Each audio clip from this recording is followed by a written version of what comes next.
Hi friends, welcome to Swabika vlogs. ఈరోజు మనం chicken pakoda ఎలా తయారు చేసుకోవాలో చూద్దాం. చాలా క్రిస్పీగా టేస్టీగా తయారు చేసుకోవచ్చు. నేను చెప్పే విధంగా ట్రై చేసి చూడండి.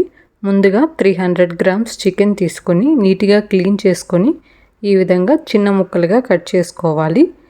ఇందులో మనం 1 స్పూన్ కారం,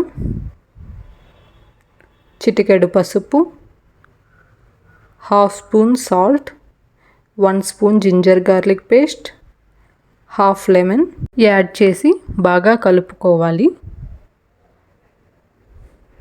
ఈ విధంగా అన్నీ బాగా కలిసిన తర్వాత ఇందులోనే 1 spoon garam masala, 1 spoon cornflour, 1 spoon rice flour వేసి బాగా మ్యారినేట్ చేసుకోవాలి.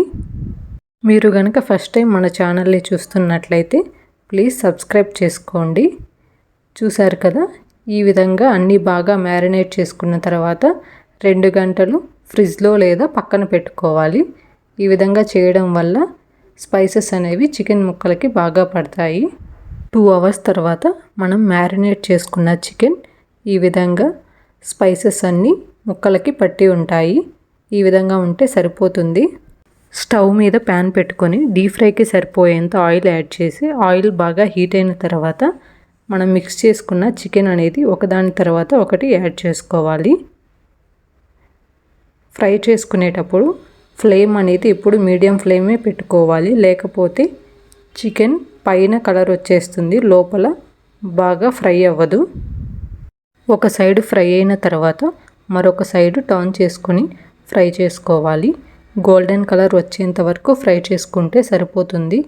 చూసారు కదా, ఈ విధంగా ఫ్రై అయితే సరిపోతుంది. వీటిని ఒక ప్లేట్లోకి తీసుకొని పక్కన పెట్టుకోవాలి. చూసారు కదా, చాలా క్రిస్పీగా టేస్టీగా చికెన్ పకోడా అనేది తయారు చేసుకోవచ్చు. సేమ్ అదే ఆయిల్లో పచ్చిమిర్చి, కరివేపాకు కూడా బాగా ఫ్రై చేసుకోవాలి.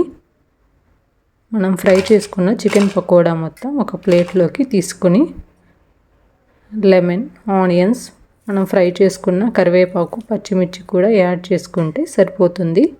చూసారు కదా, ఇంట్లోనే ఎలాంటి కలర్స్ యాడ్ చేయకుండా చాలా టేస్టీగా క్రిస్పీగా చికెన్ పకోడా తయారు చేసుకోవచ్చు. మీకు ఈ వీడియో కనుక నచ్చినట్లయితే మీ ఫ్రెండ్స్ అండ్ ఫ్యామిలీ మెంబర్స్కి షేర్ చేయండి. ఇలాంటి మరిన్ని వీడియోల కోసం please like, share, subscribe the channel. Thanks for watching.